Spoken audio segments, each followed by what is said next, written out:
नमस्कार दोस्तों, मेरा नाम है ब्रिजलाल। आप देख रहे हो गुरुजी है ना ऑनलाइन चैनल। हाजिर हूँ एक नया वीडियो लेकर। चलिए पढ़ते हैं। दोस्तों, राजस्थान की हिस्ट्री की एक श्रृंखला में एक और नया टॉपिक जोड़ लीजिए, भरतपुर का जाट वंश। और भरतपुर के जाट वंश के इतिहास से पढ़ने से पहले मैं आपको बता दूं कि अभी भी आपने इस चैनल को सब्सक्राइब नहीं किया तो कर लीजिए। आने वाले दिनों में राजस्थान जीके से संबंधित और भी लेटेस्ट अपडेट्स हैं आपको हमेशा मिलते रहेंगे। और राजस्थान का करंट रोज़ जो शाम को आता रहता है वो भी आपको मिलता रहेगा। तो चलिए दोस्तों स्टार्ट करते हैं। ये जाट वंश था, ये भरतपुर राजस्थान का जो पूर्वी भाग है, भरतपुर, धौलपुर और डीग आदि क्षेत्रों में जाट वंश का शासन था। और यहाँ पर जाट शक्ति का जो उदय हुआ था वो औरंगजेब के शासनकाल से ही हुआ था। तो मुगल मुगल शासनकाल कौन सा था? औरंगजेब का शासनकाल था। तो सबसे पहले स्टार्ट करते हैं। एक नाम आता है गोकुल जाट, या फिर इसको कहीं कहीं आपको मिलेगा गोकुला भी लिखा मिलेगा। तो कोई बात नहीं, एक ही बात है दोस्तों। गोकुला ये क्या था? सिनसनी गांव था और सिनसनी गांव का सरदार था। इसने क्या किया? 10 मई 1666 ईस्वी को जाट और औरंगजेब की सेना के मध्य तिलपत है, और वर्तमान में ये तिलपत हरियाणा में पड़ता है। यहाँ पर इसको तिलपत का युद्ध भी बोलते हैं। यहाँ पर एक लड़ाई हुई थी, और इस लड़ाई में किसकी विजय हुई थी? इस लड़ाई में जाटों की विजय हुई थी। ठीक है। इस लड़ाई के बाद में क्या क्या कहानी बनती है दोस्तों? ये बनती है कि मुगल शासन जो था, औरंगजेब का शासन था, और वो क्या करता था? इस्लाम धर्म को बढ़ावा देता था। ठीक है, इस्लाम धर्म को बढ़ावा देता था। और साथ में क्या था? किसानों की जो लाग बाग थी, वो किसानों के जो कर थे वो इसने बढ़ा दिए थे। तो फलस्वरूप क्या हुआ? 1669 एडी की बात है, ईस्वी की बात है। गोकुल जाट ने क्या किया? गोकुल जाट ने सभी किसानों को इकट्ठा किया, संगठित किया, और जो कर है वो देने से इनकार कर दिया। तो अब फल जाहिर सी बात है, कर देने से इनकार किया जाएगा। तो औरंगजेब ने क्या किया? एक सेना भेजी, और सेना भेजकर गोकुला जाट है इसको बंदी बना लिया और इसकी हत्या कर दी। तो 1670 ईस्वी में गोकुला जाट की हत्या के दौरान इसकी मृत्यु हो गई। तो अब बात करते हैं नेक्स्ट शासक की। तो नेक्स्ट शासक आता है दोस्तों, गोकुला के बाद में नेतृत्व संभाला था राजा राम जी ने। इन्होंने 1670 से लेकर 1688 ईस्वी तक शासन किया था।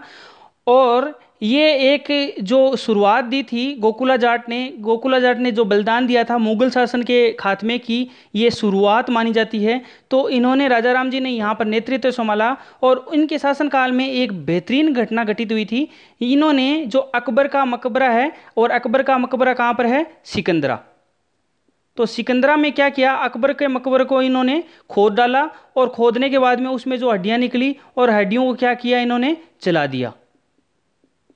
तो ये काफ़ी, ये विद्रोह हो चुका था। तो इस विद्रोह को बाद में इसके द्वारा, मुगलों के द्वारा इस विद्रोह को दबा दिया जाता है। और उसके बाद में जो नेक्स्ट शासक आता है उसके बारे में बात करते हैं। राजाराम की मृत्यु के बाद में जो जाट वंश का जो शासन संभाला वो थे चूड़ामन जी। इन्होंने 1695 ईस्वी से लेकर 1721 ईस्वी तक शासन किया था। इनके शासनकाल की जो प्रमुख घटनाएं हैं वो ये हैं कि ये भरतपुर जो जाट राज्य है वो उसके संस्थापक ये माने जाते हैं। तो एग्जाम के लायक ये इस प्रकार का क्वेश्चन बन सकता है। उसके अलावा अगर थून के किले की बात आए तो थून के किले का निर्माण चूड़ामन जी ने ही करवाया था। तो ये तो हो गई इसकी बात। अब चलते हैं इनकी हिस्ट्री, चलते हैं इन्होंने अपने जो कारनामे दिखाए थे उनके बारे में अपन अध्ययन कर लेते हैं। तो सबसे पहले इन्होंने क्या किया? मथुरा और जो आगरा था, यहाँ ये जो मुगल इलाके थे इनको इन्होंने क्या करना स्टार्ट कर दिया? लूट मार स्टार्ट करना कर दिया। तो ये जो मुगल इलाके थे मथुरा आगरा, इनको यहाँ पर इन्होंने लूट मार मचाना स्टार्ट कर दिया, और मुगल शक्ति थी उनको झकझोर दिया। तो मुगल शक्ति के ये आंख की किरकिरी बन चुके थे। तो मुगल शक्ति ने, मुगल सम्राट ने क्या किया? जयपुर के जो बिशन सिंह थे उनको इस विद्रोह को दबाने के लिए भेजा, यानी चूड़ामन का दमन करने के लिए बिशन सिंह को यहाँ पर भेजा, लेकिन वो असफल रहा। तो ये इसकी जीत थी। पहला ये असफल, ये बिशन सिंह जी थे वो असफल रहे। उसके बाद में इसने क्या किया? सोखेर, उज्जैन, सोगर, कासोट आदि जो अपने हैं उसमें अपने थाने कायम किए। उसके बाद में क्या हुआ? 1707 ईस्वी की घटना है। चूड़ामन जी ने, एक जाजू का युद्ध हुआ था आजम के विरुद्ध, और आजम कोई जो सेना थी उसको इन्होंने, चूड़ामन जी ने खूब लूटा, और लौट कर ये मुगल सम्राट थे उस टाइम बहादुर शाह, और बहादुर शाह की सेवा में उपस्थित हो गए। तो ये जाजू के युद्ध में इतना ही हुआ था, आजम की यहाँ पर सेना को लूटा गया था 1707 ईस्वी में। और उसके बाद में लूटने के तुरंत बाद में ये बहादुर शाह की सेवा में वहाँ पर से उस सेवा में उपस्थित हो गए थे। तो चलिए आगे देखते हैं। देखिए, बहादुर शाह ने जब बहादुर शाह की ये सेवा में जब ये चूड़ामन जी उपस्थित हो गए तो बहादुर शाह ने क्या किया, जो दिल्ली आगरा का जो शाही मार्ग था, और जो शाही मार्ग पर इन्होंने क्या किया, शाही मार्ग का नियंत्रण रखने के लिए किसको नियुक्ति दे दी, चूड़ामन जी को वहाँ पर नियुक्ति दे दी। तो थोड़े दिन तो वहाँ पर ये काम करते रहे, उसके बाद में उस मार्ग को भी इन्होंने क्या किया, लूटना स्टार्ट कर दिया, वहाँ पर एक लूटमार मचा दी। और लूटमार मचाने के बाद में इनको वहाँ से हटा दिया गया। और उसके बाद में फर्रुख शेर ने थोड़े दिनों बाद में बारामूला और जो सिकंदरा का जो शाही मार्ग था, इस पर क्या किया, इन्होंने राहदारी वसूल करने का अधिकार दे दिया। राहदारी वसूल करने का इनको अधिकार दे दिया गया। तो थोड़े दिनों तक इनका काम चला, फिर वापस इन्होंने क्या कर दिया, लूटमार करना स्टार्ट कर दिया चूड़ामन जी ने। फिर उसके बाद में फर्रुख शेर उस टाइम इतना तंग आ चुका था इनसे, तो उन्होंने क्या किया, जो नरेश थे जयपुर के सवाई जय सिंह को इस विद्रोह का दमन करने के लिए भेजा, यानी जय सिंह को इसको चूड़ामन जी को दबाने के लिए भेजा। तो उन्होंने 1721 में इनको परास्त कर दिया और इनका जो किला था, थून का किला, वो इनसे छीन लिया। तो ये तो था इनके चूड़ामन जी के बारे में। उसके बाद में चूड़ामन के बारे में कुछ विशेषताएं हैं। चूड़ामन एक योग्य नेता और कुशल राजनीतिज्ञ था। उसके पास अभूतपूर्व संगठन क्षमता, बुद्धि व रणचातुर्य से अब तक चल रहे जो जाट आंदोलन में संजीवनी का संचार किया था। और कानूनगो के शब्द में एक चीज़ निकल कर आती है कि वह असफल देशभक्त और सफल विद्रोही था। ये कानूनगो ने ये कहा था ये बात। तो चलिए अब नेक्स्ट शासक की ओर बढ़ते हैं। चूड़ामन के बाद में शासन जो संभाला वो बदन सिंह ने संभाला 1723 से लेकर 56 के ईस्वी के बीच में। कई बुक्स में ये लिखा हुआ है 1722 भी लिखा हुआ है। तो ये इतिहास है दोस्तों, इतिहास में साल दर साल अलग अलग बुक्स हैं, अलग अलग चीज़ें बताती है। तो मैंने कोशिश की है सूजस जैसी ऑथेंटिक बुक से पढ़ाने की, और जैसे साहित्य भवन पब्लिकेशन की किताब है उनसे मैं पढ़ाता हूँ अक्सर। तो उनके आधार पर मैं ये बता रहा हूँ, उनमें ये डेट दी हुई है, तो ये ऑथेंटिक मेरे को लग रही है। उसके अलावा उत्तराधिकार का संघर्ष हुआ था। बदन सिंह जब शासन संभाला था तब इनके बीच में उत्तराधिकार का संघर्ष हुआ था। इनके जो मोकाम सिंह के और बदन सिंह के बीच में संघर्ष चला था। और इस संघर्ष उत्तराधिकारी के संघर्ष में साथ किसने दिया था, जयपुर नरेश थे सवाई जय सिंह ने किसका साथ दिया था, बदन सिंह का साथ दिया था। और बदन सिंह का साथ ही नहीं दिया था, अपितु इनके साथ बाद में ये मैत्री संबंध भी बन जाएंगे, क्योंकि ये अक्सर बदन सिंह जयपुर आते जाते रहते थे और वहाँ पर इनके नाम पर एक महल का भी निर्माण इन्होंने करवाया था। लेकिन अपने को उतनी दूर तक नहीं जाना है, अपने को ये ध्यान रखना है कि इनके साथ इन्होंने साथ दिया। और इनको क्या किया, जयपुर जो नरेश थे जय सिंह, इन्होंने डीग की जागीर, डीग पड़ता है दोस्तों भरतपुर में, तो डीग की जागीर प्रदान की। और इनको कौन सी एक उपाधि से विभूषित किया, ब्रिजराज की। मेरे नाम से याद रख लेना, मेरा नाम ब्रिजलाल है, तो ये उपाधि कौन सी थी, ब्रिजराज। तो ठीक है, ब्रिज तो मिलता ही है दोस्तों। चलिए, ब्रिजराज की इनको उपाधि से विभूषित किया और उसके बाद में वहाँ का इनको शासक नियुक्त कर दिया। ठीक है, और अब बदन सिंह के पास में दो रास्ते थे।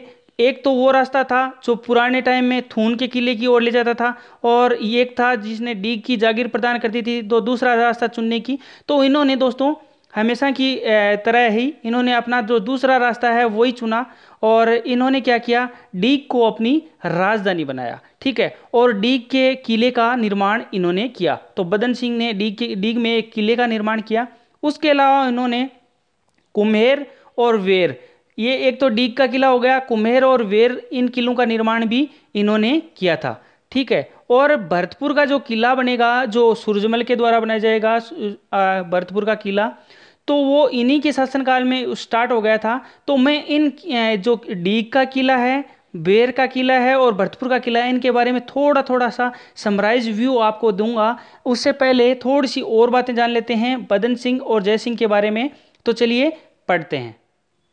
देखिए दोस्तों, दिल्ली के जो दरबार था, और दिल्ली के दरबार में ये बदन सिंह थे, ये कभी उपस्थित नहीं हुए थे। और इनकी और जय सिंह की मित्रता इतनी अगाढ़ थी, इसका एक प्रमाण मैं आपको दूंगा। इनकी मित्रता इस प्रकार जाहिर थी, आगरा जय सिंह को, जो कछवा शासक था आमेर का, और वहाँ का जयपुर का कछावा शासक था वहाँ, तो वहाँ इन्होंने क्या, जय सिंह को आगरा का सूबेदार नियुक्त किया गया। ठीक है, और सूबेदार नियुक्त करते ही इन्होंने क्या किया, बदन सिंह को बुलाया और बदन सिंह को ये कहा कि जो दिल्ली, आगरा और जयपुर का जो शाही मार्ग है, और शाही मार्ग की आप रक्षा करो, और रक्षा का जिम्मा है वो इनको सुपुर्द कर दिया, क्योंकि ये इनके विश्वास पात्र थे। और यहाँ पर एक दोस्तों अपने को एक चीज़ मिलती है, जाट और कछावा की मैत्री यहाँ पर अपने को देखने को मिलती है। और इसी वजह से ही, जाट कछावा मैत्री की वजह से ही बदन सिंह ने जो अपने राज्य का विस्तार इन्होंने किया था। और इस जब मृत्यु की घड़ी आई 1756 ईस्वी में बदन सिंह की मृत्यु हो गई थी, और ये मृत्यु हुई थी डीग में।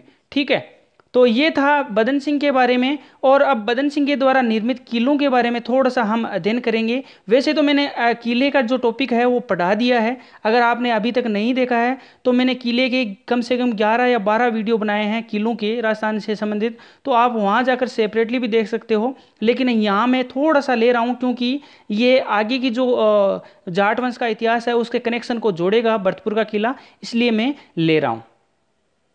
पहले किले के बारे में जान लेते हैं। डीग का किला 1730 ईस्वी में बदन सिंह ने बनाया था, और बदन सिंह के भाई होते थे, उनका नाम था रूप सिंह, और उन्होंने इस किले के अंदर अपने नाम से रूप सागर तालाब का निर्माण करवाया था। और यहाँ पर इस किले में अनेक जो बुर्ज हैं, और प्रसिद्ध इस यहाँ पर एक बुर्ज है उसका नाम रखा गया था लखा बुर्ज। और किले के पास ही डीग के जो जल महल हैं उनका निर्माण भी करवाया गया था। तो इस प्रकार ये थोड़ा सा इसके बारे में बताया है मैंने। और उसके अलावा मैंने किले के बारे में अलग वीडियो बनाया है, आपको बता दिया। उसके अलावा जो वेर का किला है वो 1726 ईस्वी में बदन सिंह ने बनवाया, लेकिन बाद में अपने पुत्र प्रताप सिंह को इन्होंने दे दिया। और यहाँ पर नौलखा बाग भी, इसके बाहर यहाँ पर नौलखा बाग भी बनवाया गया है। और ये जो अब एक किला बचता है दोस्तों, भरतपुर का किला। लेकिन जो नेक्स्ट पार्ट आएगा, जाट वंश का इतिहास जो नेक्स्ट पार्ट है, क्योंकि इसमें जो पार्ट है पूरे जो राजवंश के राजा हैं वो इतने आ नहीं पाएंगे, और ये वीडियो है कम से कम 30-35 मिनट तक खींच जाएगा। इसकी वजह से मैं जो सेकंड पार्ट लेकर आऊँगा उसमें भरतपुर के जो किला है उसके बारे में वहाँ से स्टार्ट करते हुए मैं उसके बाद में जो नेक्स्ट शासक आएगा सूरजमल, और तो सूरजमल का इसमें भरतपुर के किले में विशेष योगदान रहा है। इसकी वजह से मैं भरतपुर के किले को वहाँ से स्टार्ट करूँगा, और सूरजमल को अगला जो शासक आएगा सूरजमल को पढ़ाऊँगा। तो उस टाइम सूरजमल से जो भी आगे शासक बचे हुए हैं वो नेक्स्ट पार्ट में आ जाएंगे। तब तक के लिए दोस्तों जय हिंद, जय भारत। अगर ये वीडियो आपको सच में पसंद आए तो इसको लाइक, शेयर और सब्सक्राइब, अगर आपने इस चैनल को नहीं किया है तो बिल्कुल आप इस चैनल को सब्सक्राइब कर सकते हो। आगे आने वाले दिनों में मैं और भी अच्छे अच्छे ऐतिहासिक और ज्योग्राफी, इकोनॉमिक्स से संबंधित, राजस्थान से संपूर्ण से संबंधित मैं हर चीज़ लेकर आऊँगा आपके सामने। और हर दिन हमारा एक करंट अफेयर का एक सेक्शन चलता है जो रात को लगभग डाला जाता है वो वीडियो। अगर किसी कारणवश नहीं भी डाला जाएगा तो 2-3 दिन का मिक्स करके उनके दिनों में डाल दिया जाएगा। तो चलिए दोस्तों, अपने आसपास स्वच्छता बनाए रखें। धन्यवाद। राम राम सा।